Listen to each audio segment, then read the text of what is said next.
Baik, kita melanjutkan ngaji di Fathur Rabbani Al-Fatihah ila hadratin Nabi sallallahu alaihi wasallam wa sallam khususan Syaikhul Qadir Al-Jilani nafa'ana bi ulumi karamatin jami'an.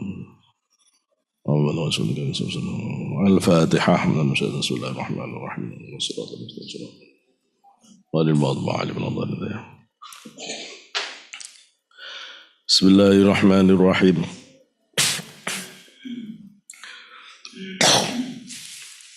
Waihak, celaka kamu. Saya ulangi dari waihak ya. Waihak, celaka kamu. Tahrabu minni wa ana sahnatika. Ya. Celaka kamu lari dari aku, kata Syekh Abdul Qadir. Padahal aku ini yang ngirim kamu. Ya.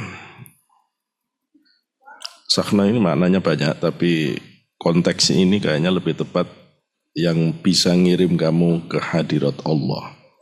Ya. Ahfadhuha, aku jaga itu, kata Syekh Abdul Qadir. Makanuka indi, kedudukanmu itu ada di sisiku, kata Syekh Abdul Qadir. Wa illa fa anta halikun, kalau sampai ndak ya celaka kamu, kata Syekh Abdul Qadir. Ya Juwaihil, orang yang bodoh, hajja ilayya awalan, hajilah kamu ke saya dulu. Summa hajja ilal baiti thaniyan, baru kamu haji ke Ka'baitullah yang kedua. Bahasa metafor, jangan sampai berarti itu ajaran baru.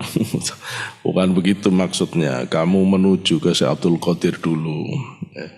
Yang benar nata dikirannya dulu, baru kemudian pergi haji. Ya. Ana babul Ka'bah. Aku ini pintunya Ka'bah, kata Syekh Abdul Qadir. Qala hatta u'allimuka kaifa tuhijju, u'allimuka khataban tukhatibu Rabbul Ka'bah, tukhatibu bihi Rabbul Ka'bah. Aku ini pintunya Ka'bah. Kemudian Syekh Abdul Qadir berkata, sampai aku ajari kamu bagaimana sih orang berhaji itu. Mu'allimuka, aku akan ajari kamu omongan-omongan, statement-statement, ucapan-ucapan, tukhatibu bihi Rabbul Ka'bah, yang Rabbul Ka'bah mengucapkan itu kepada Ka'bah. Diajari doa-doa khusus mungkin oleh Syekh Abdul Qadir pada saat itu. Sayangnya ini enggak ditulis doa-doanya di sini. Ya, saya biasanya pakai doa-doa Imam Ghazali kalau haji itu. Waktu ketemu Yahya Asnawi, kata Yahya Asnawi, kowe gawe dungane depak. Ya sanate nanti ku sapa sing ijazahi ku. Terus wis gawe niki kae. Nah, sing Imam Ghazali karuan. Ya sejak itu ya, pakai punya Imam Ghazali. Saufa tarawna idza injala al-ghubar. Kamu bakal lebih bisa melihatnya kalau debu itu semakin terang. Ya. Uq'udu ya siyasu yahtamu bi. Duduklah kamu wahai sias, itu kalau dimaknai politik gak kena di sini. Ya, sias ini orang yang dirawat. Ya. Duduklah kamu wahai para pasienku. Ya, kalau menurut Syekh Abdul Qadir, yang dirawat oleh Syekh Abdul Qadir. Yahtamu bi, kelilingilah aku. Ya. Fa inni qad a'taitu al-quwwata minallahi azza wa jalla. Aku benar-benar akan ngasih kekuatan dari Allah Ta'ala. Syekh Abdul Qadir janjikan ngasih kekuatan ya. Al-qawmu ya'murunakum bima amarakum bih. Orang-orang sufi itu, ya, orang-orang sufi itu menyuruh atau orang-orang kekasih Allah itu, ahli tasawuf termasuk di dalamnya sebagai pengikutnya, ahli thariqah, al-qaum, ulama-ulama ahli tasawuf ahli thariqah itu ya'murunakum memerintahkan pada kalian bima amarakum bihi. Pada apa yang Allah perintahkan kepada hal demikian. Wa yanhaunakum amma nahakum anhu. Mereka juga melarang apa-apa yang dilarang oleh Allah ya, terhadap hal yang dilarang itu. Ya. Qad salima ilaihim an-nashu lakum. Ya, benar-benar nasihat-nasihat mereka itu telah menyelamatkan kalian semuanya. Fahum yawadduna al-amanah.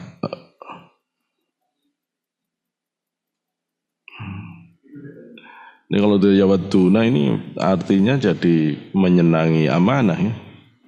Mungkin yaudduna la'alla shawab. Mereka itu menunaikan amanat-amanah fi dzalika dalam hal-hal yang demikian. I'malu fi daril hikmah. Berbuatlah kamu di rumah hikmah. Hatta tasilu ila daril qudrah. Sampai kamu mencapai rumah pemberdayaan, rumah qudrah. Rumah qudrah. Ad-dunya hikmatun. Dunia ini adalah hikmah. Wal akhiratu qudratun, sedangkan akhirat adalah qudrah. Dunia ini hikmah, tempat kita mengambil pelajaran, tempat kita mengambil makna, tempat kita mengerti segala sesuatu. Sedangkan akhirat itu tempat semua, ini qudrah bermakna ketentuan ya. Tempat semua ketetapan-ketetapan Allah diberikan. Al-hikmatu tahtaju ila adawat wal alat ila adawat wal alati wa asbab wal qudrati la tahtaju ila dhalika. Wa al-hikmatu tahtaju ila adawat wal alat wal asbab. Hikmah itu membutuhkan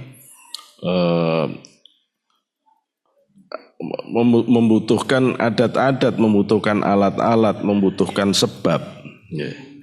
Ya, karena itu dunia disebut hikmah, karena dia membutuhkan itu semuanya. Ya. Membutuhkan perangkat-perangkat, membutuhkan sebab akibat.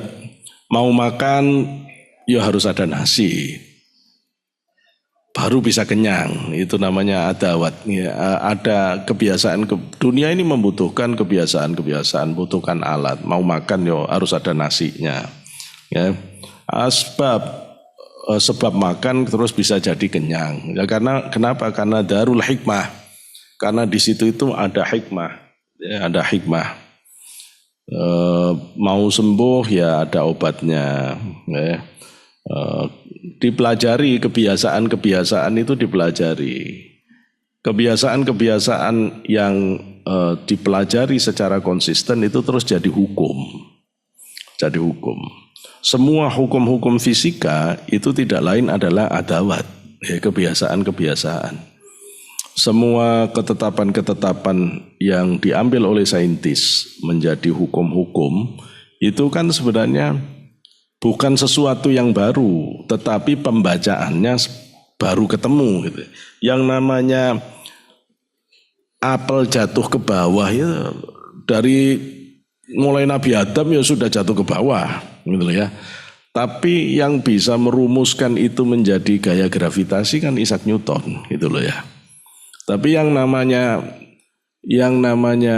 apa itu teori relativitas itu kan adanya dari dulu juga begitu. Tapi yang bisa baca itu sebagai sebuah teori relativitas, ya Albert Einstein. Ya kita nggak bisa baca. Itu yang saya maksud, itu adawat. Adawat. Adawat itu kebiasaan-kebiasaan. Dan itu kalau dipelajari bisa jadi rumus. Rajin pangkal pandai, adawat. Kalau sampean rajin belajar suwe-suwe pinter. Ya, itu namanya adawat. Tapi kalau hemat pangkal kaya kayaknya keliru itu. Kalau hemat pangkal medit ya hemat pangkal kikir ya boleh kalau itu. Tapi kalau hemat pangkal kaya enggak. Enggak, nah, itu salah itu. Tapi kalau rajin pangkal pandai saya setuju, hemat pangkal kaya enggak setuju saya. Tapi kalau hati-hati pangkal selamat benar. Tapi kalau kaya itu bukan hemat sebenarnya. Kaya itu bagusnya batin, ya pun. Itu percobaan ya. Saya mau ngomong tapi di tengah-tengah ini. Ini soundnya kalau sudah bagus terus difoto terus di print out, ditempel di situ. Jadi semua orang kalau ngelihat tahu ininya ya teman-teman ya. Biar settingannya itu. Saya balik lagi karena orangnya banyak. Biasanya terus ganti orang udak-udak ganti lagi gitu ya. Pas dikira enak-enak, wing, silang. Sayangnya. Nanti biar difoto terus di-share. Di-share berarti aturannya segini. Udah enak, udah. Jangan dirubah-rubah lagi. Ya itu iklan sebentar. Balik lagi. Jadi kalimat ini seru ya. Syekh Abdul Qadir mengatakan bahwa dunia ini darul hikmah. Dunia ini tempatnya hikmah. Kenapa disebut darul hikmah? Karena dunia ini tempatnya adawat, dunia ini tempatnya alat, dunia ini tempatnya asbab. Ini keren loh. Kalimat ini pendek banget, tapi ini hikamnya Syekh Abdul Qadir. Gitu ya. Ini kalau dijelaskan panjang, ya, kalau ini dijelaskan secara teori fisika, Pak Bambang tak suruh jelaskan. Itu lebih detail itu. Ya apa sampai bisa ditemukan rumus-rumus yang itu kemudian kalau diikuti itu benar-benar terjadi. Ya itu yang dipelajari di orang-orang fisika, orang-orang kimia, orang-orang kedokteran, orang-orang teknik, semuanya akan memainkan adawat. Kebiasaan-kebiasaan. Ini kalau sekian, bebannya sekian, itu harus begini. Ini kalau begini, itu kebiasaan itu. Itu kebiasaan. Dan itu yang namanya dunia. Dunia itu butuh itu. Jadi kalau orang tidak mau belajar matematika, ya ambruk semua bangunan itu. Karena matematika itulah ilmu yang dipakai untuk menghitung adawat, untuk menghitung kebiasaan-kebiasaan itu. Ya. Kalau orang tidak mau belajar itu ya ambruk. Sekarang stres semua ini. Ada serangan cybercrime ke Menkominfo. Ya. Kemudian di imigrasi, data-datanya tiba-tiba hilang. Udah mumet. Nah terus kalau kita goblok semua IT. Ya terus nih, gitu loh ya. Sebentar ambruk Indonesia ini, gitu loh ya. Udah gak bisa, lapangan perang kita udah di situ sekarang, gitu ya. Nggak bisa anak-anak kita. Yang penting, ya nggak bisa begitu semuanya. Ini lagi kelabakan orang-orang. Makanya terus sekarang ada yang komentar. Makanya menteri itu jangan bukan ahlinya, bukan orang ngerti IT ya jadi menteri IT. Lah ya bingung gitu loh ya. Ya memang ruwet ya. Saya semalam ngaji di MRBJ ayatnya kan hadisnya pas itu ya. Kata Rasulullah itu ayyamul haraj, hari-hari penuh kekacauan itu ketika sudah tidak ada amanah lagi. Tidak ada amanah itu ya karena bukan ahlinya diantaranya itu. Orang bukan ahlinya disuruh megang ya, mesti kacau.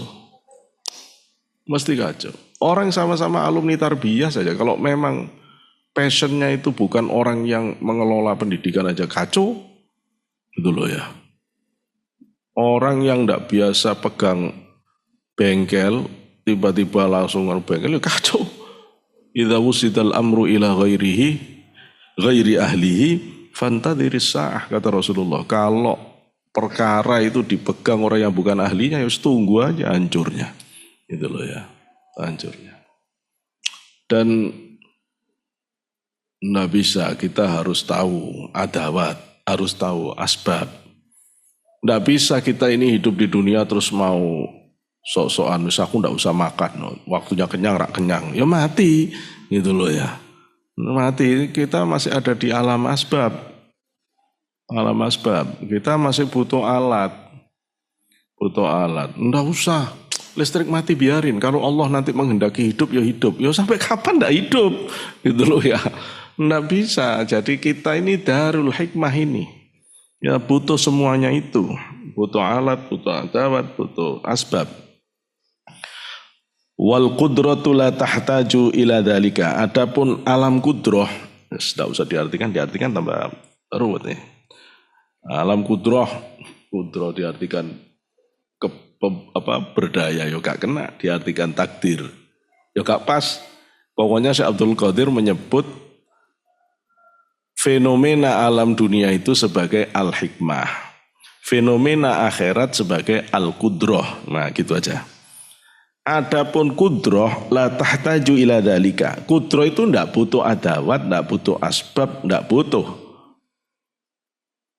butuh alat. Jadi kalau di akhirat Allah mau menjadikan kita langsung kenyang tanpa makan pun bisa. Sehingga ada hadis yang mengatakan siapa saja yang mendapatkan minum dari telaga kausarnya Rasulullah. Wakilah orang yang dapat minum dari telaga kausar itu sampai ada yang minumnya itu nanti langsung dari tangan Rasulullah.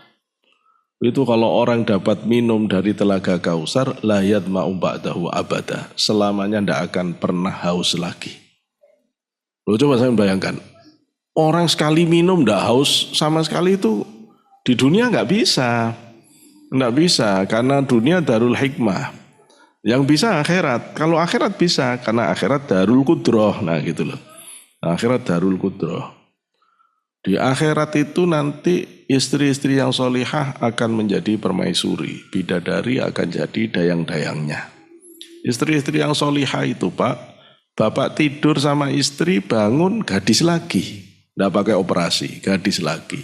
Terus, lo kok bisa begitu? Tidak usah kok bisa, bisa jadi akhirat kok. Gitu loh ya. Akhirat itu bisa aja. Itu sudah tidak butuh alat, tidak butuh alasan. Gusti Allah maunya begitu ya jadi. Wa innama fa'ala al-haqqu azza wa jalla dzalika liyumayyiza darul qudrah min daril hikmah. Allah membuat ketentuan seperti itu karena Allah ingin membedakan antara darul qudrah dan darul hikmah. Allah menjadikan begini ya supaya tahu mana akhirat, mana dunia, sehingga beda hukum dan ketentuan, beda fenomena kehidupan. Jadi kita bingung memang ya. Jadi akhirat itu fenomenanya beda dengan dunia. Ya, fenomenanya beda dengan dunia. Orang meninggal husnul khotimah itu akan melampaui. Bentar, masih ada enggak di sini?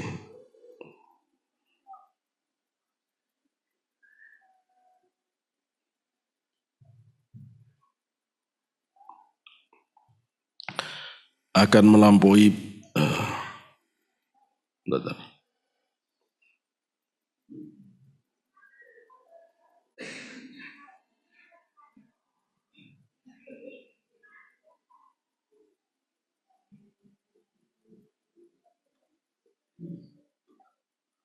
20 perjalanan ya.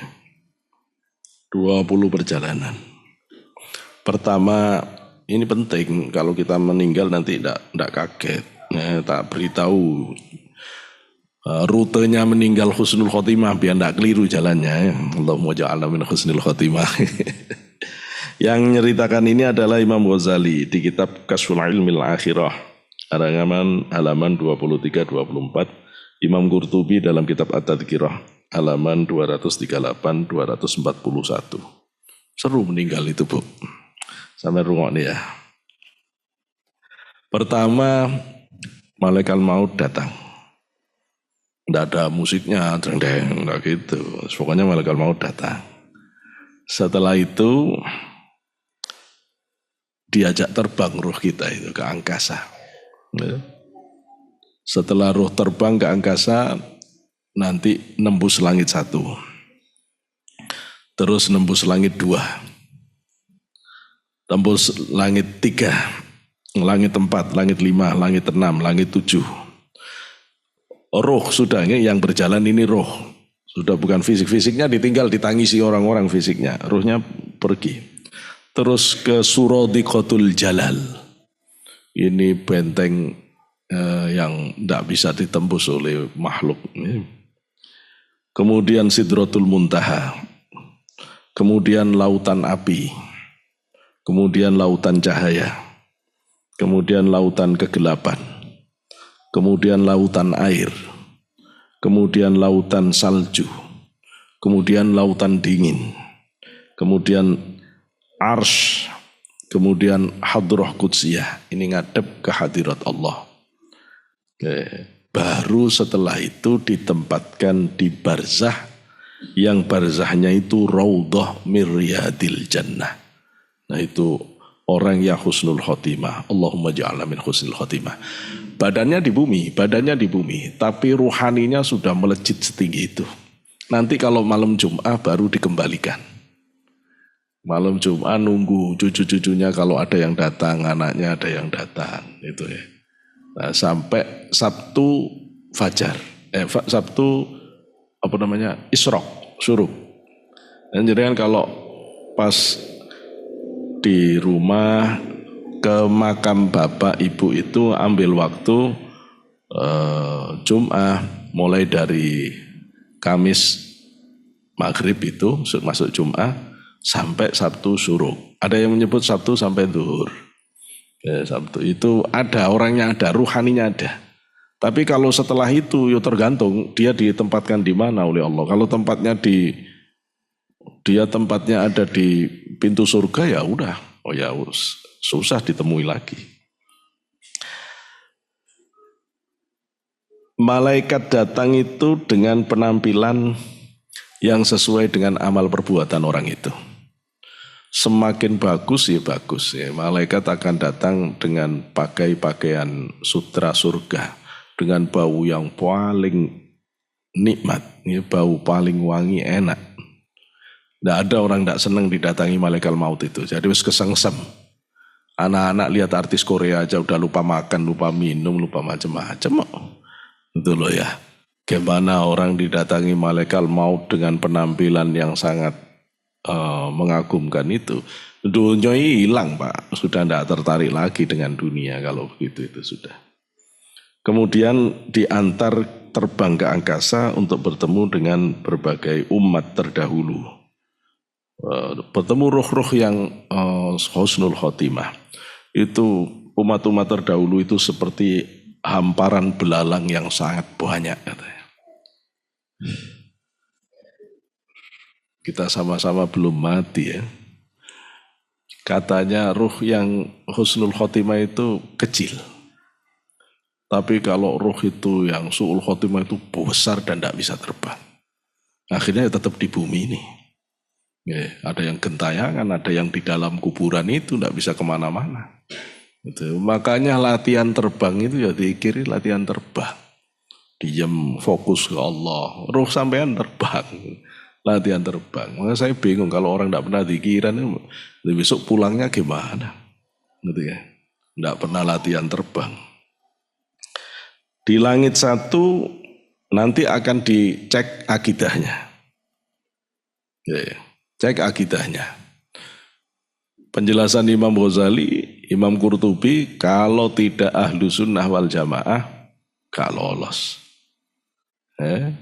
Makanya saya kereng harus ahlu sunnah wal jamaah supaya sampean pulang ke akhiratnya bener. Ya, Imam Ghazali wali, mosok sampai nggak percaya. Pakai seneng akidah aneh-aneh, resiko ditanggung penumpang. Ya. Akidah itu Khuwaisirah jangan dipakai. Ya. Akidah Khawarij jangan dipakai. Orang-orang tekstualis. Ya, pokoknya ikut Asy'ariyah, Maturidiyah.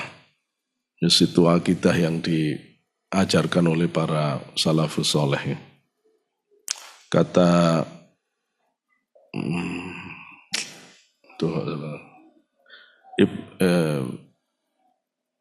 Al-Haythami.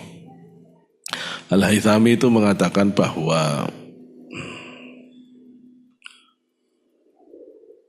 Imam Asy'ari itu tidak mengarang akidah baru sehingga dinamai Asy'ariyah. Itu benar-benar akidahnya Rasulullah, akidahnya para sahabat tabi'in yang dibela dengan argumennya Asy'ari. Sehingga kemudian bernama Asy'ariyah. Jadi kalau kita Asy'ariyah itu kita benar-benar lurus di akidahnya para sahabat, para tabi'in, gitu loh. Karena itu langit satu itu akan mengoreksi itu. Ya, mudah-mudahan kita selamat ya. Di langit kedua yang akan dicek sholat 5 waktu. Ya, itu kalau sampai bermasalah nyandet di langit 2. Enak ketemu Nabi Isa sampai ngawur. Ya. Itu sholat yang akan dicek langit kedua. Makanya sholat kita jaga benar. Akhir zaman itu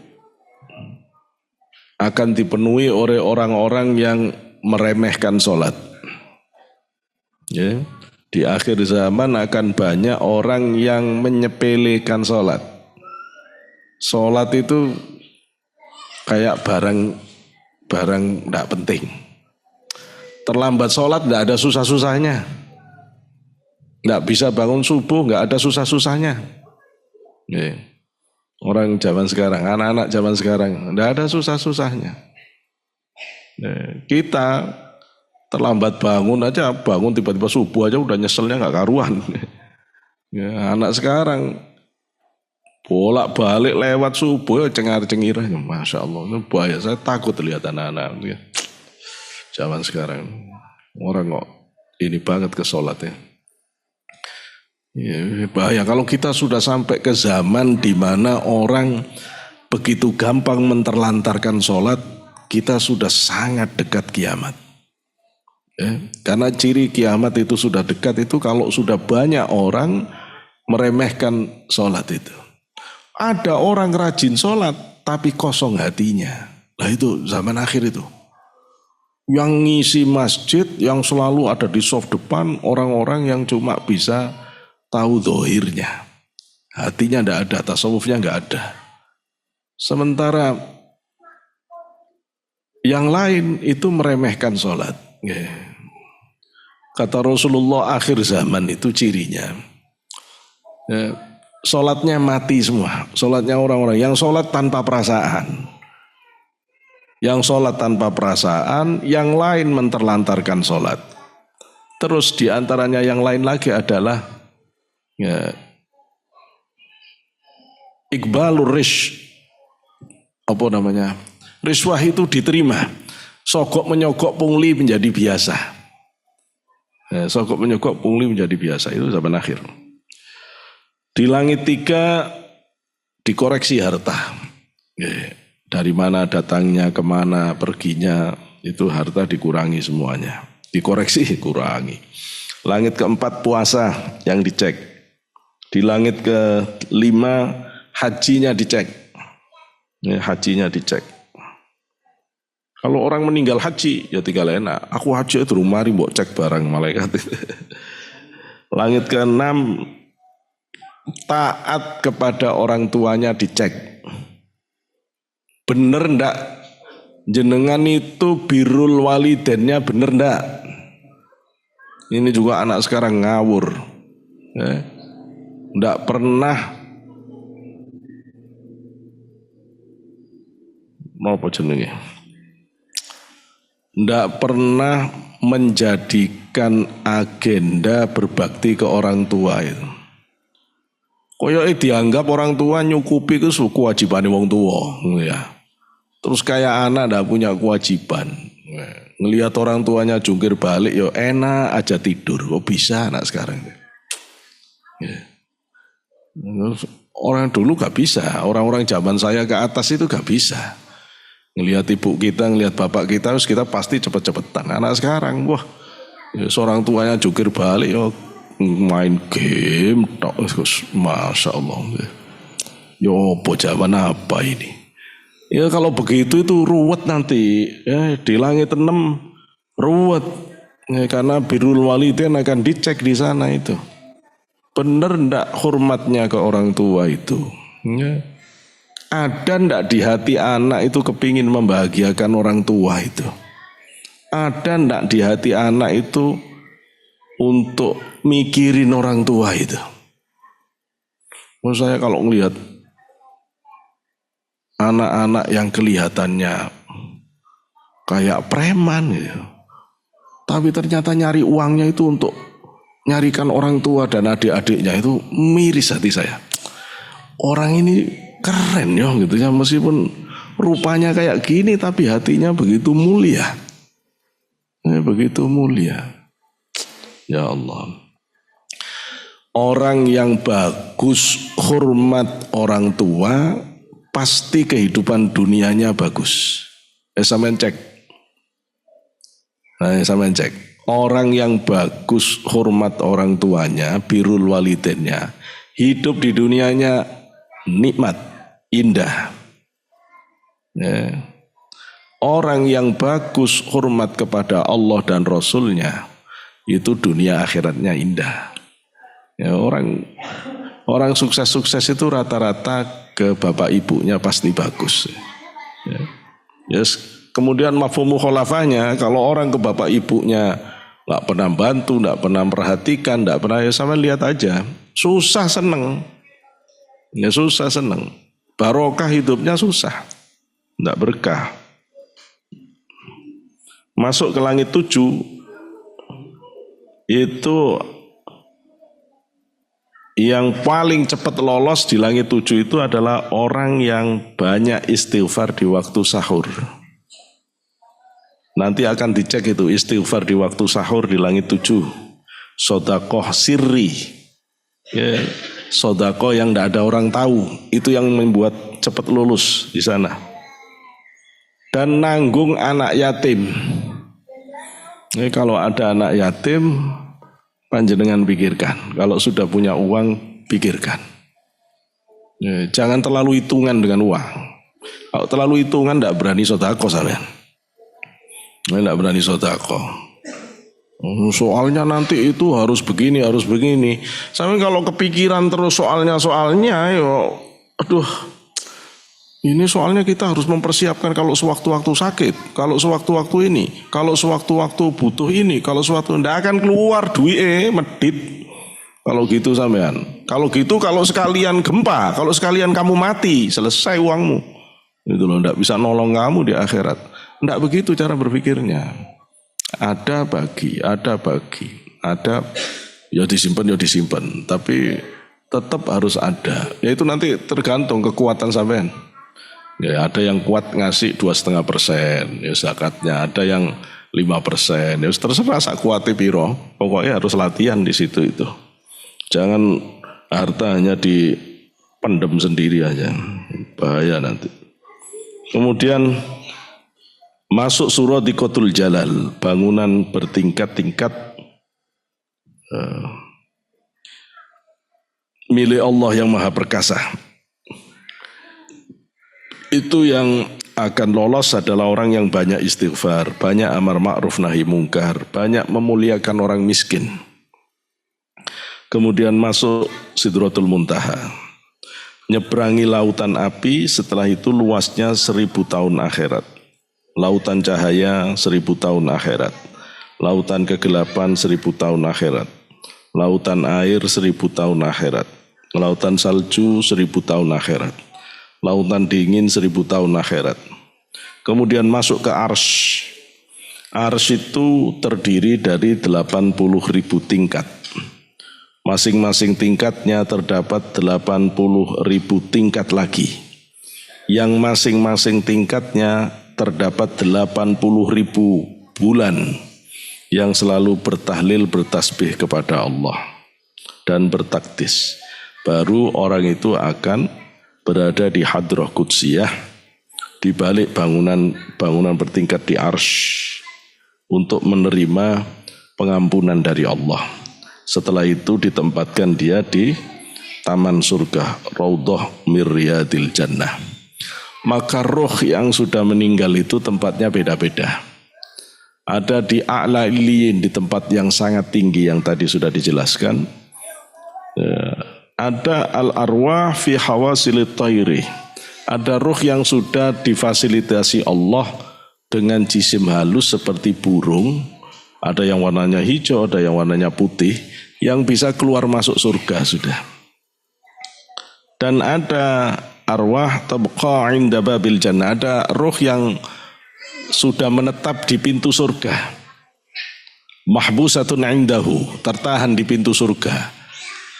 Ya lumayan di pintu surga, ya keren ya. Wa minha ma yabqa fil qabri au fil ardi.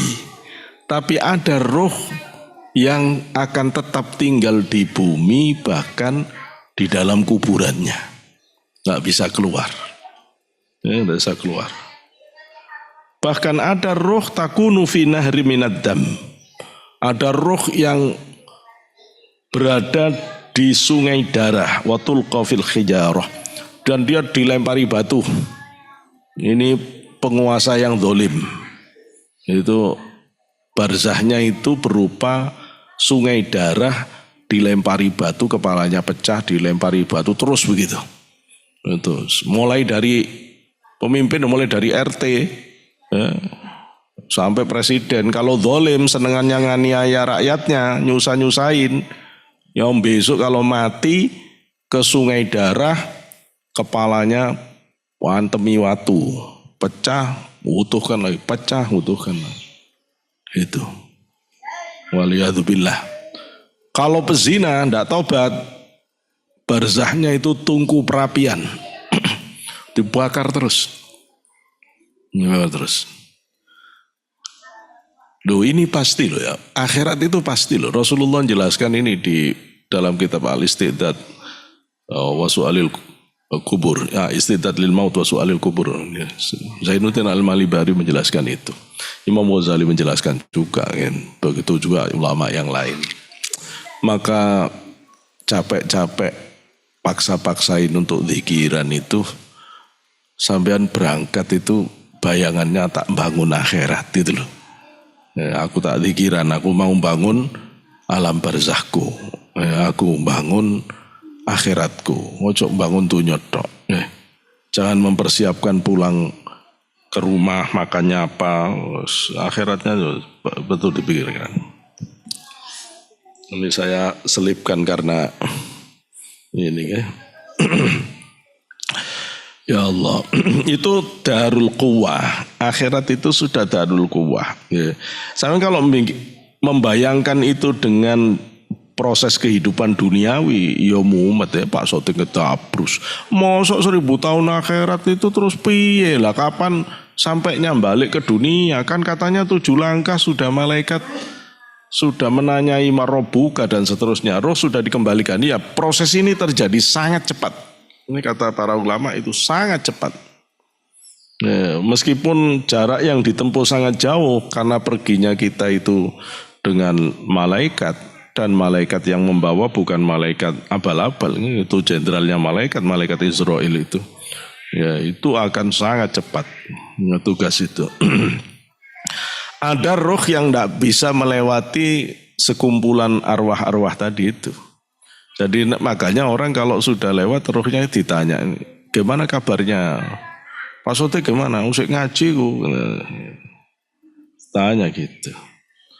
Nah, kayak Yunita ini ditanya, temanmu gimana? Itu sih bisa tahu semuanya. Terus ditanya, si Fulan gimana? Loh dia sudah mati lebih dulu dari saya. Loh kok enggak lewat sini? Terus langsung roh-roh itu mengatakan celakalah dia, celakalah bapak ibunya. Berarti kalau enggak bisa itu berarti dia enggak selamat. Termasuk orang yang su'ul khotimah kalau begitu. Waliyahatubillah. Ya Allah.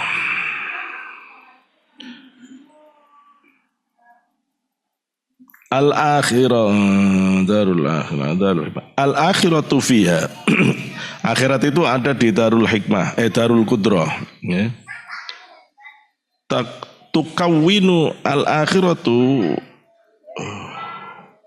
fiha tukawwinu al-akhiratu fiha takwinun bila sababin tantiqun biha.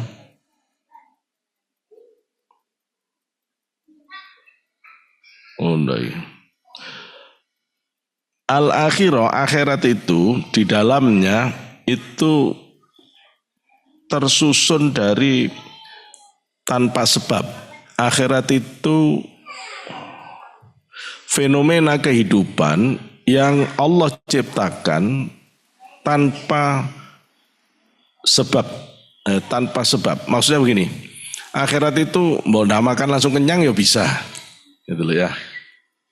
Kan kadang-kadang kita masih mikir akhirat dengan paradigma dunia. Nanti kalau di akhirat terus kalau makanannya enak-enak terus kita makan terus kalau BAB-nya gimana ya?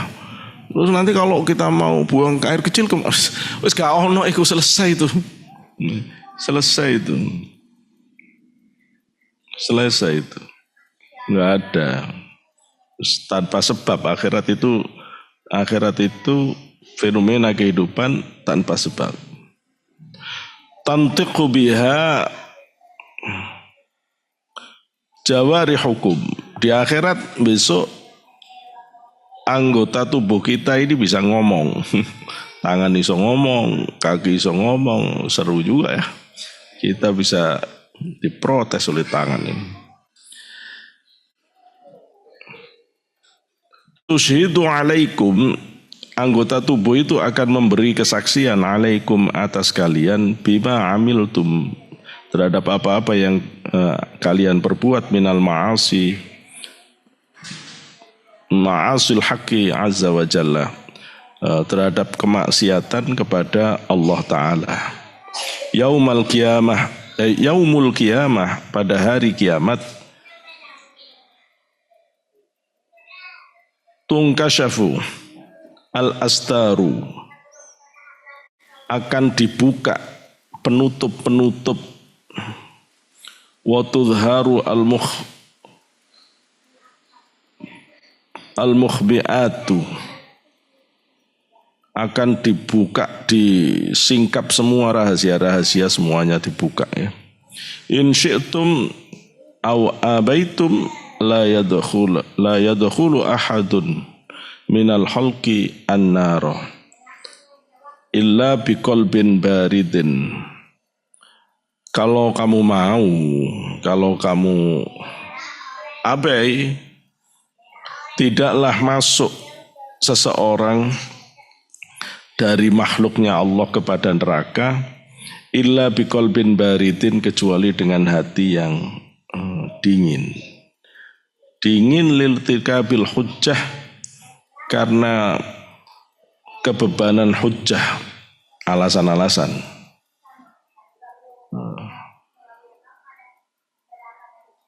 Alaihi, atas orang tersebut. Iqra'u kitabakum bis sunnah, bacalah kitabmu dengan sunnah.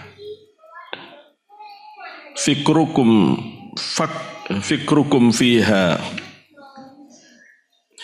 Ini saya agak kesulitan karena memang sepertinya redaksinya ini ada yang kepotong-potong ya. Mungkin betul Syekh Fadil sebenarnya mengingatkan jangan baca ini. Ini agak repot, tiba-tiba iqra'u kitabakum bis sunnah. Bacalah kitabmu dengan sunnah. Kalau ini biasanya qalbin barid itu hati yang dingin itu gambaran orang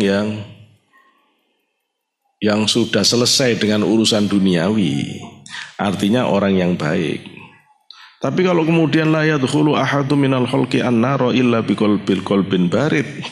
Tidaklah seseorang masuk kepada neraka kecuali dengan hati yang dingin. Nah, aku jadi bingung.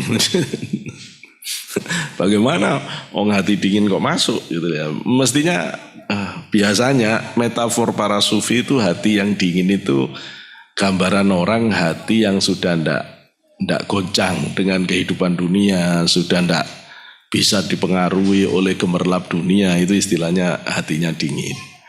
Tapi kalau begini mungkin ya harus diartikan qalbin barid itu hati yang mati gitu loh ya. Orang ndak akan masuk ke neraka kecuali dengan hati yang mati gitu ya. Nah itu yang kita harus bisa memastikan makna ini. Tapi kalau di situ sudah ada kalimat tidak akan masuk neraka, itu sudah pasti hatinya tidak mungkin hati yang hidup. Karena itu meskipun di sini menggunakan qalbin barid, saya tetap akan mengartikan ini adalah hati yang mati. Orang tidak akan masuk neraka kecuali dengan hati yang mati, gitu ya.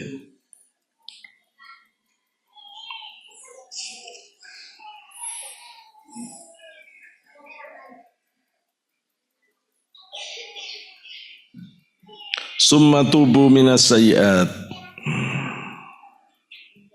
Kalau ini fakir, kalau ini diartikan fakir kam fiha. Kalau fikrukum, fikrukum gak kena. Fakir kam fiha. Pikirkan oleh kamu berapa lama kamu akan berada di dalamnya. Kayaknya lebih enak gitu. Summa tubu minas sayyiat, maka kemudian taubatlah kamu dari keburukan-keburukan. Washkuru alal hasanat, dan bersyukurlah atas kebaikan-kebaikan. Uhsuru kutubal ma'asi, batasi atau hitunglah catatan-catatan kemaksiatan, kitab-kitab maksiat. Wadribu ala syuturiha bitaubah, maka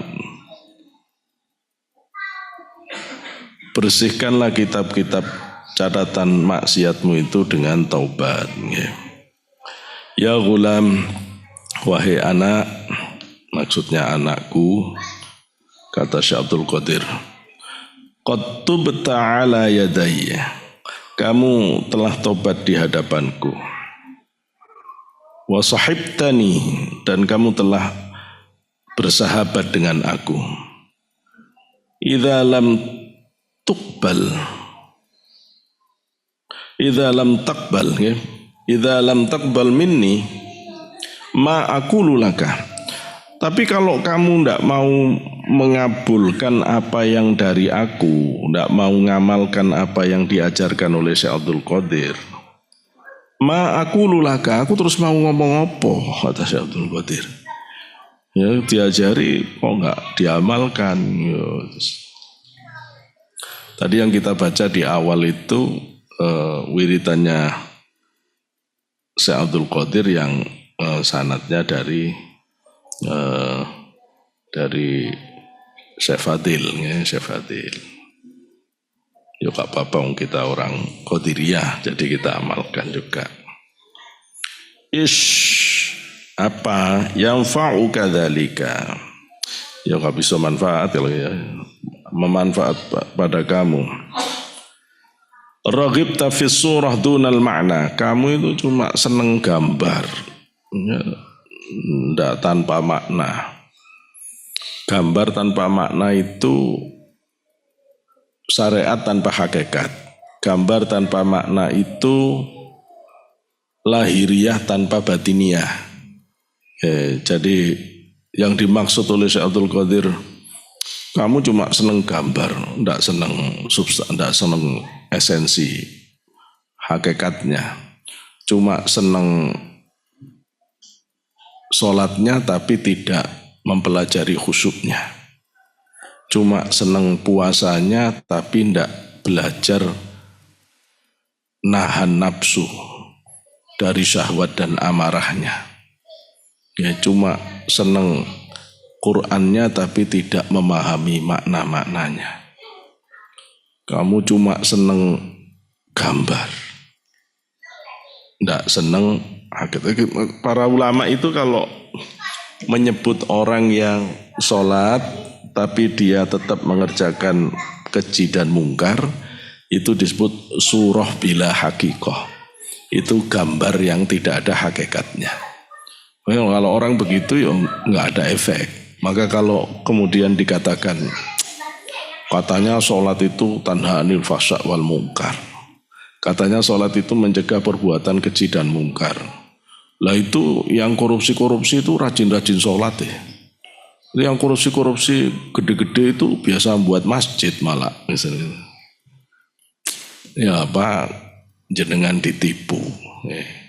Rajinnya orang banyak sholat, banyak puasa, banyak bolak-balik ke Mekah yang tidak berdampak kepada mencegah perbuatan keji mungkar, itu gambar saja yang tidak ada hakikatnya. Nah, hakikatnya itu yang harus ada, Karena itu gurunya Syekh Ibnu Athaillah As-Sakandari itu Pak, namanya Abul Abbas Al-Mursi. Beliau itu kedatangan orang yang ahli ibadah, nyapa aja enggak, dilirik juga enggak. Tapi pas ada orang yang pendosa datang, itu malah dihormati.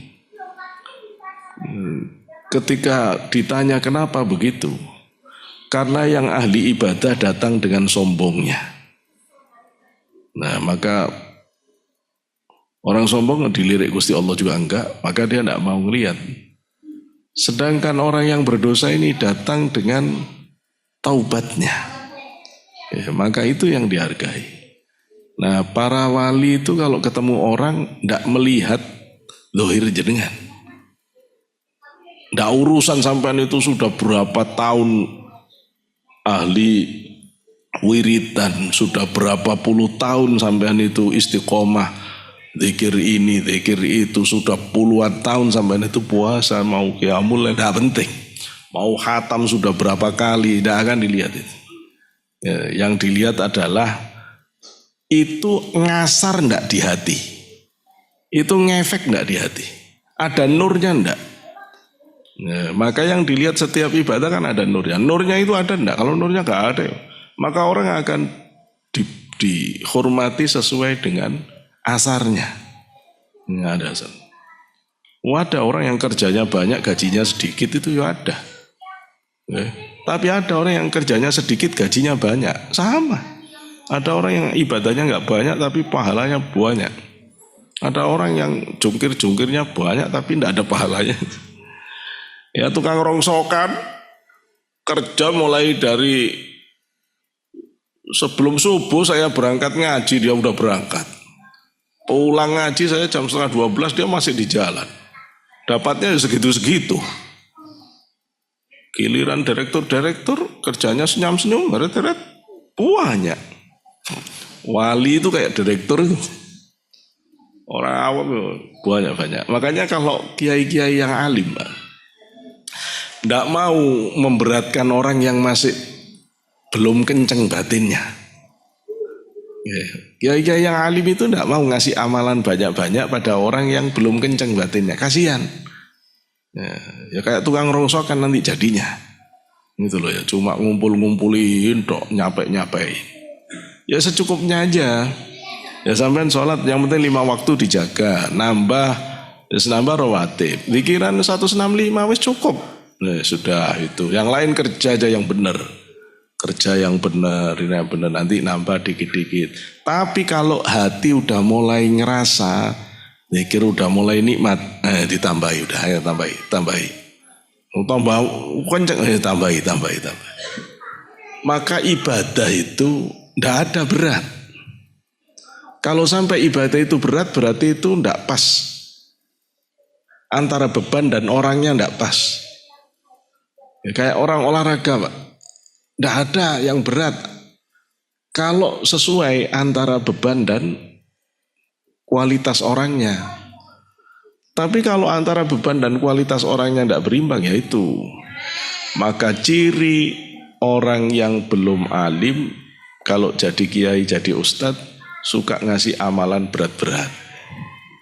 Gitu ya. Tapi ciri orang yang sangat alim biasanya ngasih amalannya ringan-ringan.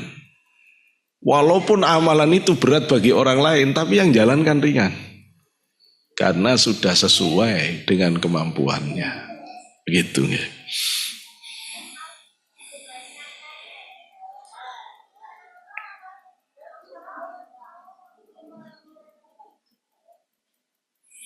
Mayuridu yashabuni, siapa yang ingin berkawan denganku, kata Syekh Abdul Qadir, yaqbalu ma aqulu, orang itu harus menerima apa yang aku katakan, lahu kepada orang itu, wa ya'malu bihi, dan mengamalkan dengan apa yang sudah Syekh Abdul Qadir sampaikan. Wa yaduru kaifa dartu, wa yaduru kaifa, ya, dia harus, ini kalau diartikan apa adanya, muter sebagaimana aku muter. Maksudnya orang itu harus bisa konsisten, terus menerus melakukan apa yang Syekh Abdul Qadir lakukan. Wa illa fala yashabuni, kalau enggak ya jangan berteman dengan aku, kata Syekh Abdul Qadir. Fa innahu yakhsharu aktsaru mimma yarbahu, maka dia akan lebih banyak menyesalnya besok di akhirat daripada untungnya. Anasimatu hadfin, aku ini taplak tujuan, tempat penyajian makanan. Wa ma ahadun ya'kulu minni syai'an, tidaklah seseorang memakan dariku sesuatu. Ya sampai di situ aja. Ini yang saya sebut ada sesuatu yang putus ya. Babun maftuhun, pintu terbuka. La yadkhuluhu ahadun, tidak masuk salah seorang pada pintu yang sudah dibuka. Mungkin ini isyarat dari Syekh Abdul Qadir yang sudah menyiapkan futuh, ya, menyiapkan layanan untuk murid-muridnya, tapi nggak ada yang mau masuk. A'malu bikum. Apa, kata Syekh Abdul Qadir, aku berbuat untuk kamu. Kam aqulu lakum, berapa banyak aku sudah ngasih advice ke kamu itu, berapa banyak aku sudah memberitahu kamu itu, ngomongin kamu itu. Wa antum la tasma'una, tapi kamu budak, orang dengarkan. La tasma'una minni, tapi kamu tidak mau mendengarkan dari aku. Fa inni uridu lakum, aku ini cuma menghendaki kamu. Lali bukan untuk aku. Aku ngajari macam-macam ini untuk kamu, kata Syekh Abdul Qadir. Aku ngajari macam-macam sama sekali bukan untuk aku. Inilah akhafukum wala arjukum. Aku itu tidak takut apa-apa terhadap kalian, kata Syekh Abdul Qadir. Wala arjukum, aku juga tidak mengharap apa-apa dari kalian. La ufarriqu bainal kharrab wal amran. Bagiku itu tidak ada bedanya antara tanah tandus dan tanah subur, antara orang kaya dan orang miskin.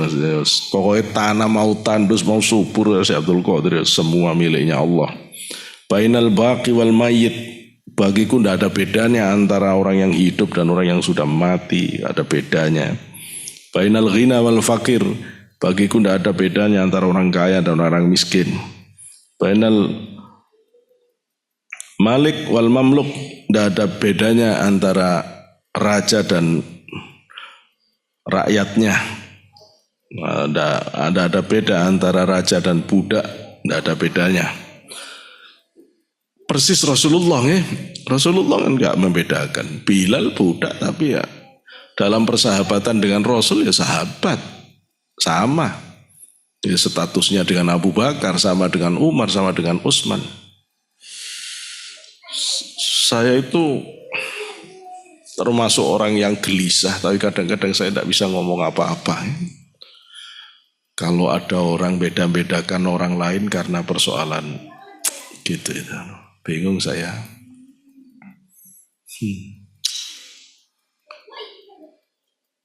Jenengan kalau kholwatan di sini kan sama saja ya. Dan saya mohon maaf kalau misalnya saya ini biasa tidur di tempat enak, Pak, maksud tidurnya gini, enggak. Sampai kapanpun selama saya masih begini, kita kholwatan sama-sama di sini, wis apa adanya. Enggak akan ada yang tak bedakan. Ya. Wis biar sama, tahu rasa sama.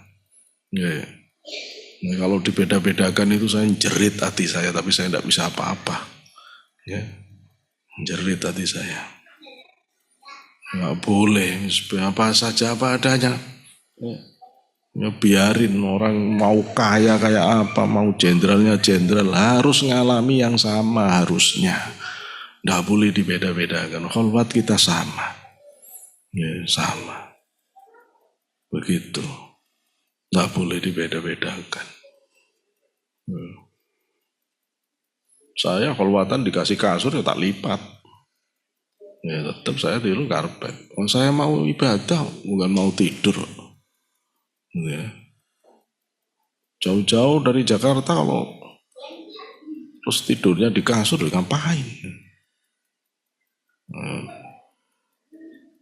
Ya kalau kasurnya tipis gak apa-apa. Kalau kasurnya tebal, kasur beneran nih, aku wedi.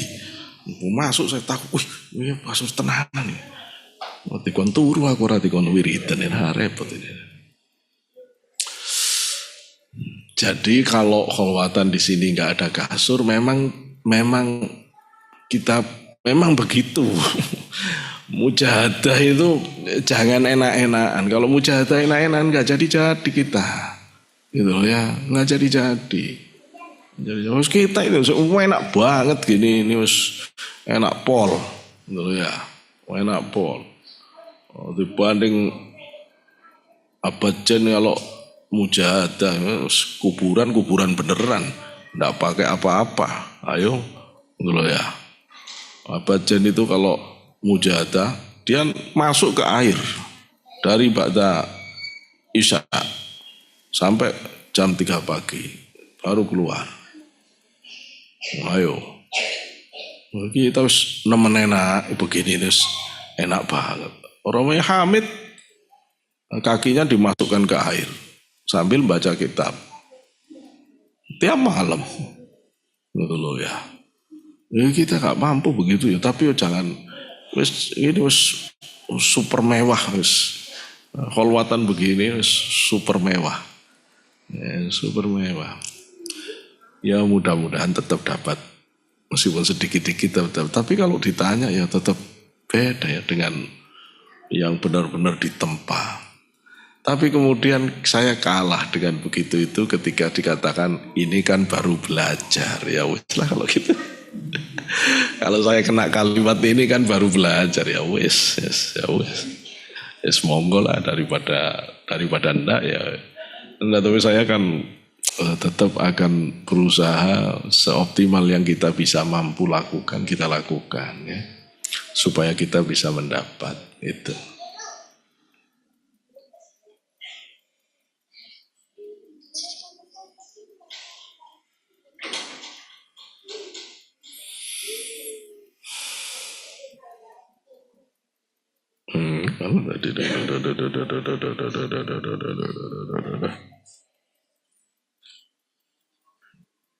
Al-amru biyadi ghairikum.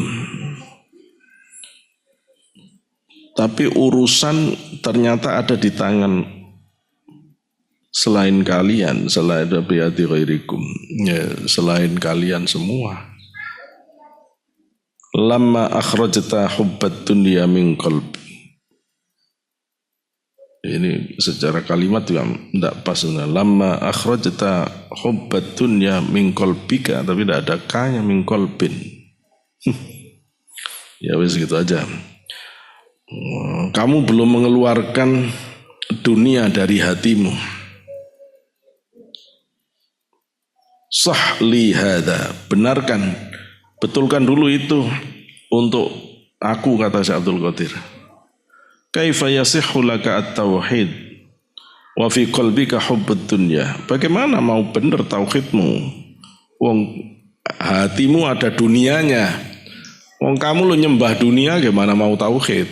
Itu loh, yang kamu sembah, yang kamu tuju dunia, terus mau diajari tauhid ketemu Gusti Allah, ya gak iso. Nah, hubbud dunyanya harus dihilangkan. Amma sami'ta qaulan Nabi sallallahu alaihi wasallam. Apa kamu tidak pernah dengar firman Rasul, apa sabdanya Rasulullah sallallahu alaihi wasallam, hubbud dunya ra'su kulli bala, hubbud dunya ra'su kulli khati'atin. Cinta dunia itu pangkal dari semua keburukan.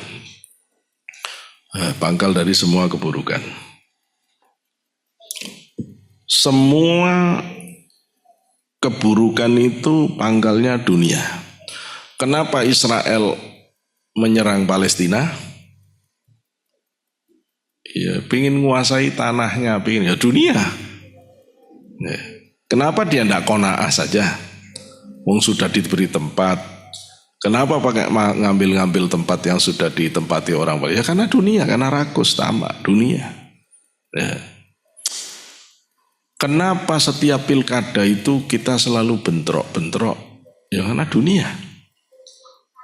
Kita belain mati-matian calon kita, ternyata pilkada berikutnya berteman dengan yang kita musuhin. Nah lucu, gitu loh ya. Kapokmu kapan, gitu loh ya.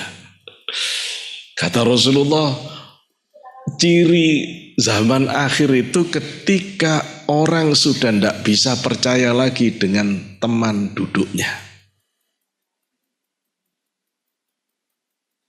Ya zaman sekarang ini, orang yang biasa dengan kita tahu-tahu nusuk dari belakang. Orang dengan biasa dengan kita tahu-tahu dia, loh gitu. Orang kalau sudah teman dekat kita sudah tidak bisa kita percaya, itu zaman akhir, Pak. Zaman akhir. Sekarang kalau sampean tanya, saya tanya jujur-jujuran ya. Sampean bisa percaya dengan orang yang duduk bersama sampean dalam pembahasan bisnis? Oh, tetap curiga. Apalagi dalam konteks politik. Apa ya bisa orang yang duduk sekursi sebangku sekarang itu saling percaya? Belas. Orang nyatanya, orang politik itu yang paling canggih dalam bermain muka, Pak. Hari ini dengan 01, besok dengan 02 di pilkada DKI pakai 03, nanti di pilkada Medan dengan 04. Ayo, saya bayangkan, nata perasaan kayak gitu tuh ya. Hari ini kawanan dengan ini, besok musuhan. Yang di Jawa Timur nanti ganti kawanan lagi, nanti di Jawa Tengah musuhan lagi. Noto hati kayak gitu. So aku bingung saya. Wis biarkan orang-orang yang memang saya bilang keturunan Wiro Sableng aja yang bisa ikut. Kalau saya nggak bisa.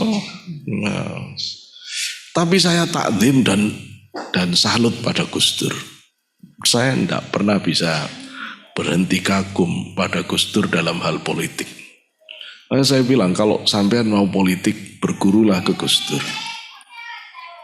Ya, Gus Dur itu licin dan selamat. Tapi kalau tidak licin, ya nggak bisa. Tapi selamat ukuran tasawuf loh ya. Ukuran dunia ya gak selamat Gus Dur, disembelih kok, gitu loh ya. Ya diturunkan secara paksa, ya disembelih Gus Dur, gitu loh ya. Disembelih oleh temannya sendiri, gitu loh. Itu yang kata Rasulullah, akhir zaman teman sendiri itu membahayakan. Ya maksudnya akhir zaman. Akhir zaman. Jadi sampai tidak usah kaget. Kalau kemudian ditelikung oleh teman sendiri, tidak usah kaget. Justru ini akhir zaman. Akhir zaman. Kita sudah tiba di zaman akhir zaman. Saya baca di kitab Minhajul Abidin itu. Zamannya salafus soleh sekitar tahun 300-400an Hijriah, 300an masuk 400an. Itu ulama-ulama salafus soleh sudah mengatakan ini kita sudah masuk zaman akhir. Sehingga ajaran Rasulullah yang mengatakan sudah masuk waktunya zaman kholwah, itu sudah halal. Bayangkan. Zaman kholwah itu di hadis, tidak bisa saya jelaskan sekarang ya. Rasulullah itu sampai mengatakan sebaiknya kamu tidak jarang-jarang keluar rumah, banyak-banyak di dalam rumah saja kan gitu. Karena tidak punya manfaat keluar rumah, tambah rusak imanmu, tambah ditarik-tarik ke sana sini. Lu itu tahun 300-400 sudah begitu. Imam Ghazali meninggal tahun 505, abad ke-5. Imam Ghazali mengatakan kalau salafun salih, orang-orang sebelum kami mengatakan hukum uzlah itu sudah mubah karena zaman sudah haraj, maka kata Imam Ghazali di zaman saya ini sudah fardu. Imam Ghazali tahun 500-an Pak, fardu. Lu kita ini 1400. Terus apa namanya?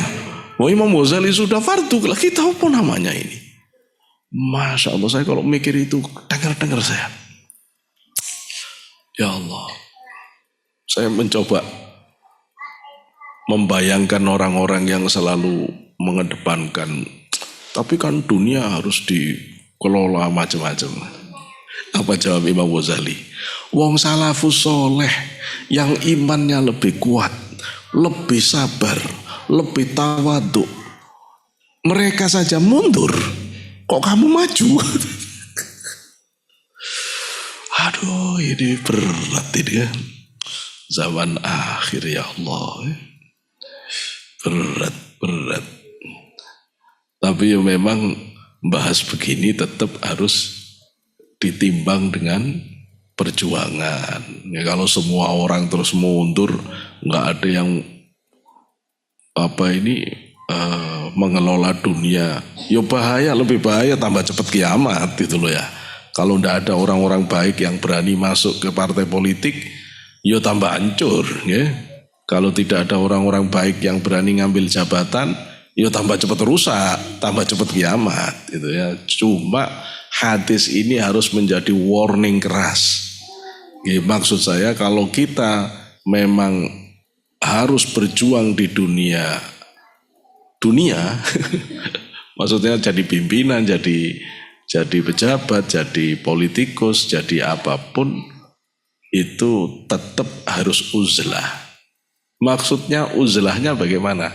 Jangan gabung dengan orang-orang yang buruk. Jangan berkawan dengan orang-orang yang mental korup. Jangan, kan itu tetap ini Pak, meskipun jenengan jadi pejabat, kalau jenengan bersih, itu tetap uzlah namanya. Uzlah di dalam jabatan itu. Ya. Dan pasti punya musuh. Orang bersih pasti punya musuh. Dan tidak main-main musuhannya itu. Bisa sampai disantet-santet segala. Gitu loh ya. Sampai disantet-santet segala. Sampai diancam-ancam segala. Ada yang cerita ke saya itu. Sampai dikasih pistol segala kok di depannya. Nggak nurut. Ini. Gitu. Aduh, ya ruwet kalau gitu. Kalau kita mentalnya keder ya gitu kan ya pulang wis langsung minta pensiun. Oh seru, kayak dunia ini seru Pak. Nggak usah kaget. Ya, orang dulu Husain saja dipenggal kepalanya. Ketika yang menggal kepala Husain itu sebelum menggal ditanya oleh Husain, kamu loh berani. Aku ini loh cucunya Rasulullah. Cucunya Rasulullah Muhammad. Loh, kamu itu loh. Tega mau bantai aku kok berani. Apa jawab dia? Nggak penting. Mau cucunya Nabi, mau siapa kamu? Aku dijanjikan gubernur. Kalau bisa menggal kepalamu. Loh, coba. Kalau cucunya Nabi yang benar, bukan yang abal-abal, bukan yang palsu, yang tidak mau tes DNA, bukan. Yang cucunya Nabi benar aja, itu ditebas lehernya, apalagi kita yang orang biasa. Apa maksudnya? Kerakusan orang terhadap dunia akan menghalalkan segala cara. Dan kalau kita hidup di dunia, kita harus ngerti itu. Sehingga kalau kita ketemu orang-orang yang rakus terhadap dunia, ndak kaget. Ya sebegini nih orang-orang. Sampean harus kuat sabar, kuat jujur, kuat amanah, kuat ngadepi orang-orang begini ini. Maka bahasa saya, kita ndak bisa uzlah total, nggak bisa. Ayo coba, kalau sampean mau praktek hadis benar-benar, janganlah kamu keluar, kata Rasulullah, dari rumahmu. Sibukkanlah dengan urusanmu sendiri, jangan lagi mengurusi urusan masyarakat. Nah, kacau, sampean kuatah begitu? Terus tinggal di rumah tok. Lah terus ngapain? Nonton TV terus tak keplaki. Enak dewe. Gitu loh ya. Ya kan bener. Gitu loh ya. Akhirnya bahasa saya, ya mungkin saya belum benar ya, tapi saya bingung juga memang jelaskan ini. Akhirnya sampean harus punya kesaktian modern, punya ilmu kebal. Zaman dulu itu zaman tradisional Pak, ancaman orang itu fisik, dibunuh pakai pedang. Begitu. Sekarang bukan. Sampean dibunuh pakai karakter assassination. Sudah beda lagi, senjatanya beda lagi. Karena itu ngajari kebal sekarang bukan lagi kebal dibacok senjata. Tapi ngajari orang yang kebal dibacok fitnah. Ya, kebal di sembelih hoax. Ya, kebal terhadap berbagai itu.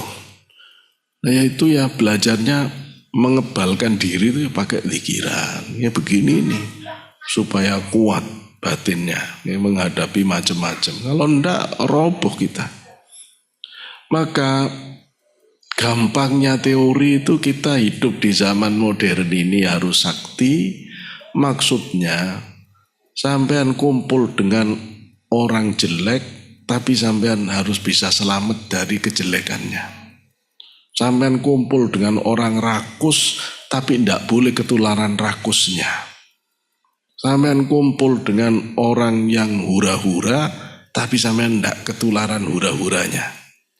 Sampean kumpul dengan orang-orang yang berbagai bentuk, tapi sampean bisa. Tidak bisa ndak Pak, kalau montir megang solar, ya pasti akan kena. Ya kalau begitu sampean harus tahu bagaimana cara mencucinya. Ya, supaya bisa bersih. Nah terus, ya tapi kalau terus-terusan kena solar, kena oli, ya capek juga bersihnya. Makanya jangan sering-sering kumpul dengan mesin, gitu loh ya. Sering-sering kumpul, ya ada waktu yang harus dihitung, dipertimbangkan. Nah ini memang gini ya, bahas kalimah hubbud dunya ra'su kulli khotiatin itu salah omongan ruwet resikonya, itu loh dampaknya ruwet. Dunia adalah pangkal dari semua keburukan, ruwet. Imam Ghazali di kitab Bidayatul Hidayah itu menjelaskan bahwa sifat-sifat buruk itu banyak, gak kehitung. Semua sifat-sifat buruk itu bisa dikembalikan kepada tiga pangkalnya. Nah pangkalnya itu ada 3 itu. Pertama al-hasadu, dengki. Yang kedua al-kibru, sombong. Yang ketiga ar-riya, riya. Nah itu pangkalnya. Ini yang disebut sebagai daun udon. Ini susah diobati nih. Nah, ini penyakit yang paling susah diobati di rohani itu ini. Ya. Maka kata Imam Ghazali, kalau kamu bisa ngilangin dengki, bisa ngilangin sombong, bisa ngilangin riya, yang lain gampang hilang. Ya, yang lain sifat-sifat buruk lain insya Allah hilang. Jadi kan sekarang ngeraba-ngeraba diri, saya sombong enggak ya? Gitu ya. Saya ada ini. Cirinya sombong itu menangan, ya, susah nerima saran orang lain, maunya menang sendiri, ngaku paling baik dari yang lain. Nah, kalau ada itu, ya kita masih harus nangis itu, ya. Kita harus belajar untuk menganggap diri paling hina di hadapan Allah. Terus yang kedua hasud, hasud kepingin kenikmatan yang dimiliki orang lain hilang berganti menjadi miliknya. Itu juga kita cek-cek, ada ndak kita itu iri, dengki kepada orang lain. Iri itu capek, ya, kita jangan. Itu terus menenangkannya dengan takdir Allah, qanaah. Kalau kita mau iri ndak, saya sudah punya takdir sendiri, saya punya rizki sendiri, saya punya kehidupan sendiri. Gusti Allah sik sugeng jembleger yang menggaransi semua kehidupan saya. Saya ndak takut dengan apapun, ndak mungkin keliru, rizki saya ndak mungkin diambil orang lain ndak mungkin bisa mengambil rizki saya. Oh itu bisa tenang. Nggak usah bingung lihat yang sana katanya sudah begini ya begini, biasa. Sampean jalan, ya, sudah ada takdirnya masing-masing. Itu menenangkan supaya tidak hasut. Lah riya, lah ini yang ruwetnya panjang bahasanya. Yang penting belajar lillahi ta'ala gitu aja dulu dah. Belajar lillahi ta'ala. Ada yang selain Allah di hati kita, yang selain Allah Bapak tekan seminimal mungkin. Terus dibesarkan niat karena Allah. Nah itu sudah awal ikhlas namanya. Bismillah, niat kerja karena Allah. Tidak karena nyari uang, ya karena nyari uang sih.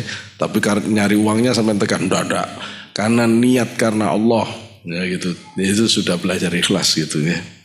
Harus mudah-mudahan itu. Tapi kata Imam Ghazali, 3 penyakit ini Pak. Hasud, sombong, riya, itu sumbernya satu, hubbud dunya. Memang benar Pak, orang tidak punya dunia memang bisa sombong. Ayo orang di dompetnya 1.000 aja tidak ada uang, itu lemes Pak. Meskipun dia ngomong, aku bisa sombong gimana? Ketok gayamu lemes. Lemes, orang tidak punya pangkat, tidak punya jabatan, tidak bisa sombong. Mau nyombong gimana? Gak ada pangkat, gak ada jabatan. Yang bisa sombong itu orang kaya, sombong. Sombong, mobilnya bagus, ya, keluar bajunya bagus, sepatunya bagus, gak tahu merek apa, kapurnya bagus untuk ngusir semut, gitu loh ya. Bagus semua. Ini orang kaya. Atau orang pangkat Pak, orang pangkat bisa sombong. Maka saya kalau melihat orang kaya tawadhu, orang pangkat tawadhu, saya malu. Wah keren orang ini. Jas, itu orang istimewa. Ya, jenengan kalau bisa begini, nanti seneng saya puji, seneng malah riya, ya, jangan seneng, itu jangan seneng. Cuma itu pencapaian yang bagus, ya, pencapaian yang bagus. Tapi biarlah itu menjadi urusannya Allah. Ya. Sampean kaya tapi tetap tawadhu. Pangkat tinggi ya silahkan pangkat tinggi, tapi tetap tawadhu, ya, tetap rendah hati, tetap baik. Ya. Jabatan, pangkat itu jangan dilihat, jangan dihitung. Ya, itu titipan, itu tanggung jawab. Jadi tidak usah dibanggakan. Lebih-lebih orang yang tidak punya pangkat, tidak punya jabatan, sombong kebangetan, melarat-melarat atau sombong, seruat gitu loh ya. Ya Allah, ini yang cukup tak wajah nih. Oh, sudah mau ini ya. Sampai zuhur aja nggih sekalian sholatnya.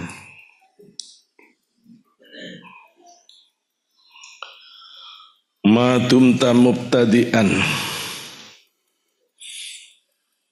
mu'taddan taliban salikan fahubbud dunya fi haqqika ra'su kulli khati'atin. Selama kamu menjadi orang yang mulai taat ke Allah, mubtadi', orang yang mulai belajar taat ke Allah, ya, belajar zikir. Selama kamu menjadi orang yang menunaikan perintah Allah dan Rasulnya, selama kamu menjadi pencari rahmat Allah, mencari fadl Allah, salikan, selama kamu bergerak hatimu menuju wusul kepada Allah, fahubbud dunya fi hakika ra'su kulli khati'atin, maka dunia bagi kamu adalah pangkal semua keburukan. Ya. Tapi kalau kamu bukan muta'abbid, kamu bukan mubtadi', bukan mu'taddan, bukan taliban, bukan salik, kamu bukan orang yang memang cita-citanya wusul kepada Allah, ya dunia itu harta yang sangat berharga. Makanya jenengan lihatlah, Gusti Allah waktu nyifati Rasulullah itu, a'udzubillahi minasyaitonir rajim, laqad kana lakum fi rasulillahi uswatun hasanah liman kana yarjullaha wal yaumal akhir wa dzakarallaha katsira. Benar-benar sudah ada di diri Rasulullah itu teladan yang paling sempurna. Bagi siapa? Tidak bagi semua orang. Rasulullah itu prototipe paling ideal bagi orang yang kepingin ketemu Allah, bagi orang yang kepingin jadi konglomerat akhirat, bagi orang yang seneng zikir. Kalau orang tidak kepingin ketemu Gusti Allah, kalau orang tidak punya orientasi hidup akhirat, kalau orang tidak pernah zikiran, Rasulullah itu bukan siapa-siapa. Ayo, bukan teladan bagi dia. Sampeyan mau nyontoh Rasulullah dari rumahnya. Rasulullah tidak punya rumah, ada kamar istrinya. 1 kamar 3 kali 4, nggak bisa jadi keteladan di situ. Ayo, sampean ekonom, ngajari orang bagaimana bisa sukses, bisa punya passive income yang banyak. Sampean nyontoh Rasulullah, nggak ada. Kapan Rasulullah membuat usaha dengan passive income? Nggak ada. Bukan itu Rasulullah. Bukan itu Rasulullah.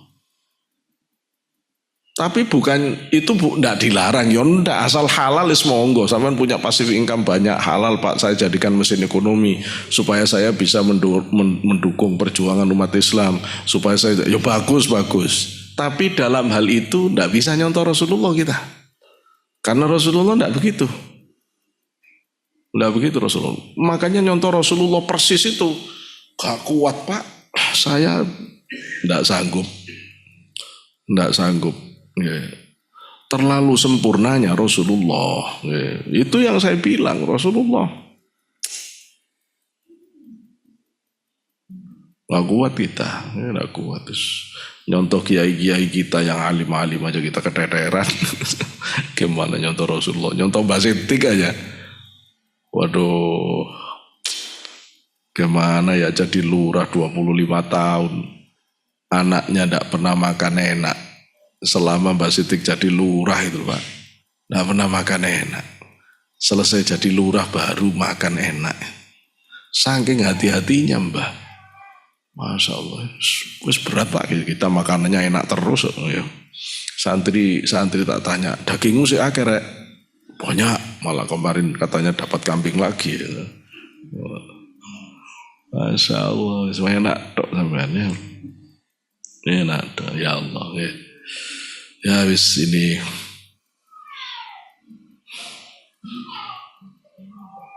Selama orang itu benar-benar serius menuju ke hadirat Allah, harus sangat waspada kepada dunia.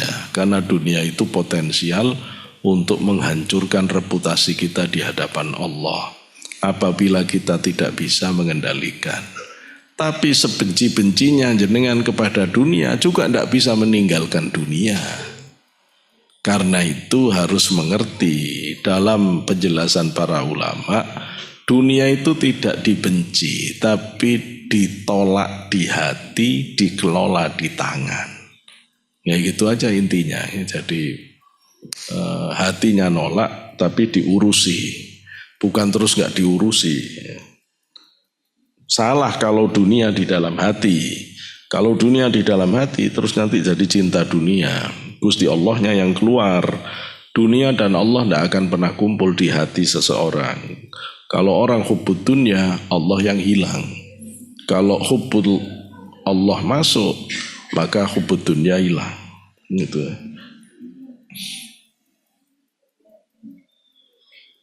Fa'idha intaha, kalau sudah berhenti, surra qalbuka, hatimu akan senang. Wa wasala ila qurbil haqqi azza wa jalla, kamu akan sampai di dekat Allah Ta'ala.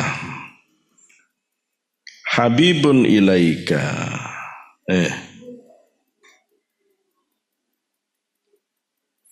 habib ilaika kismaka minat dunya, cintai bagianmu yang sudah ditetapkan Allah untuk kamu dari dunia. Wa baghid ilaika kisma ghairika, dan bencilah yang bagian bukan bagianmu. Gitu ya. Ini banyak saya temukan kalimat seperti ini dari para sufi ya. Yang disebut hubbud dunia itu adalah ketika kita senang pada bukan bagian kita. Tapi pada bagian kita itu kita harus senang. Gitu loh ya. Punya sawah 1 hektar, ya sampean harus kelola 1 hektar itu dengan senang hati, dengan ridho, dengan penuh kesyukuran, rajin garap sawahnya, itu benar, itu namanya zuhud. Bukan terus zuhud terus tidak mau ke sawah, biarkan udah semuanya karena Allah, bukan zuhud, itu ngawur. Ya. Tapi kita tidak pernah menyenangi sawah-sawah di sekitar kita. Kapan sawah-sawah di sekitar ini dijual ke saya? Itu kan sampean sama saja doakan, ya Allah mudah-mudahan orang-orang ini bangkrut semua. Gitu loh. Kan tidak benar gitu loh ya. Tidak benar. Ada seorang sufi, saya lupa namanya, ketika diberitahu kebakaran di pasar, dia punya toko di pasar, dia langsung astagfirullah. Terus diberitahu semua toko kebakar kecuali tokomu. Alhamdulillahirobbilalamin. Setelah itu dia mikir, loh kok aku alhamdulillah?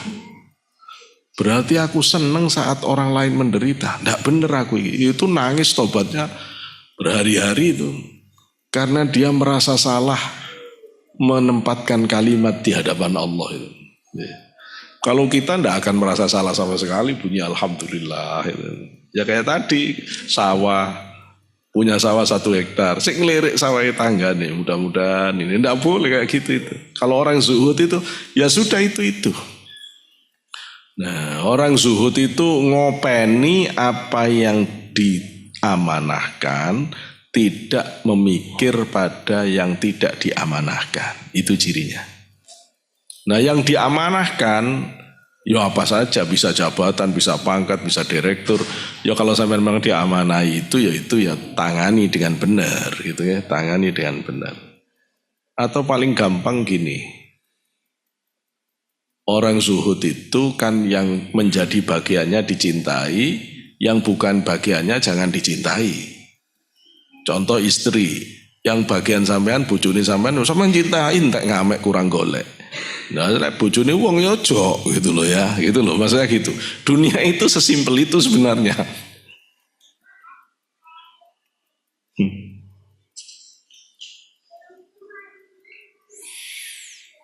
Yuhbib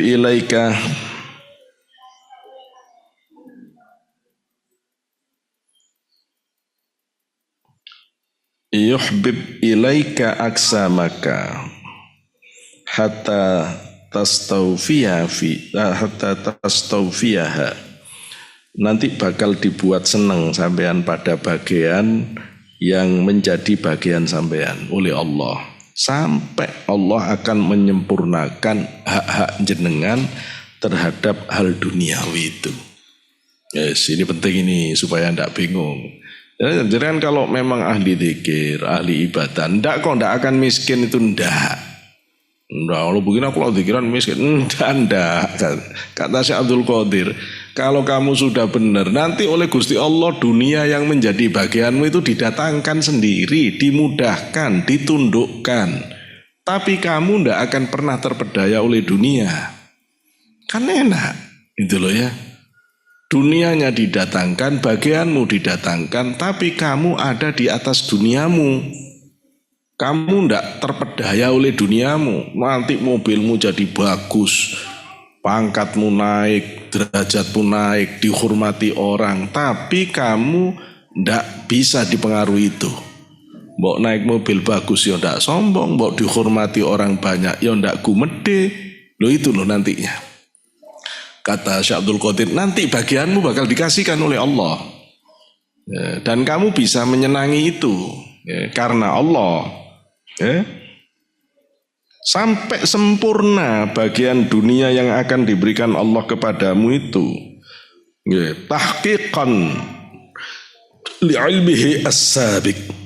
Itu benar-benar akan menjadi pembuktian dari apa yang sudah Allah takdirkan sejak zaman dahulu kala fika kepada dirimu. Fataqna'u biha, maka qanaahlah kamu dengan bagian yang sudah Allah tetapkan itu. Wala taltafit ila ghairiha, ndak usah berpaling kepada yang lain. Wa qalbuka qa'imun baina yadayhi, hatimu tegak di hadapan Allah. Yataqallabu fid dunya kataqallabu ahlil jannah fil jannah. Loh, kalau kamu bolak-balik terhadap dunia itu seperti bolak-baliknya ahli surga di dalam surga. Hatimu suruh tegak di hadapan Allah. Seandainya bolak-balik di dalam dunia pun itu seperti bolak-baliknya ahli surga di dalam surga. Fajami'u ma yajri 'alaika minal haqqi 'azza wa jalla. Kalau sudah begitu, kalau sudah sampai makom ini, jenengan mbok kaya raya itu, kekayaan itu sudah tidak akan merusak jenengan lagi. Maka bolak-baliknya kita di dalam kekayaan, pangkat jabatan, itu sudah seperti bolak-baliknya ahli surga di dalam surga, kata Syekh Abdul Qadir. Ini kalimat dalam banget ini. Seru banget ini. Seru banget ya. Orang kalau sudah dikehendaki Allah, malah kan yang menjadi penyakitnya orang tidak berani dzikiran serius itu kan takut miskin, Pak. Takut miskin sebenarnya. Orang tidak berani sholat yang serius itu takut miskin. Padahal kalau orang itu sudah dipercaya oleh Allah, sampean akan diguyur dengan dunia itu sampai sempurna. Sampai sempurna. Dan kalau sudah begitu, sampean menikmati dunia itu seperti orang ahli surga menikmati surga. Karena batin jenengan sudah benar. Nerima rizki karena Allah, nerima rizki digunakan dengan aturan Allah, dikembalikan di jalan Allah.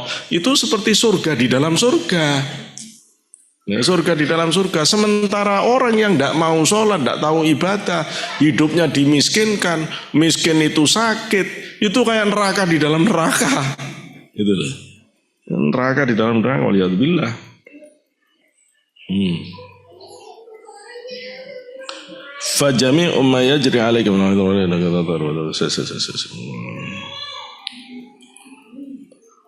Fajami'un ma yajri 'alaika minal haqqi 'azza wa semua mengalir kepadamu itu dari Allah Ta'ala. Mahbubuka, Allah Tuhanmu yang menyayangi kamu dengan segala rizki dan kekayaan yang diberikan itu. Li'annaka turidu bi iradatihi, karena kamu sudah bisa berkehendak dengan kehendaknya Allah, bukan karena nafsumu. Wa takhtaru bi ikhtiyarihi, dan kamu milih dengan pilihannya Allah, bukan pilihan nafsumu. Saged dengan milih dengan pilihan Allah, saged berkehendak dengan kehendaknya Allah. Kalau bisa, dunia akan tunduk di hadapan jenengan, akan didatangkan oleh Allah, bukan sampean yang nyari. Asal sampean bisa berkehendak dengan kehendaknya Allah, asal sampean bisa ikhtiar dengan ikhtiarnya Allah. Ojo milih dewe, betul loh ya, jangan ngatur sendiri, betul loh ya. Taduru ma'a qadrihi, sampean bisa beredar dengan kudrahnya Allah. Wa taqta'u an qalbika jami'u ma siwahu, semua selain Allah putus dari hatimu. Tanahha ad-dunya wal akhirah angka, dunia dan akhirat akan menyingkir dari hatimu. Fayasiru tanawuluka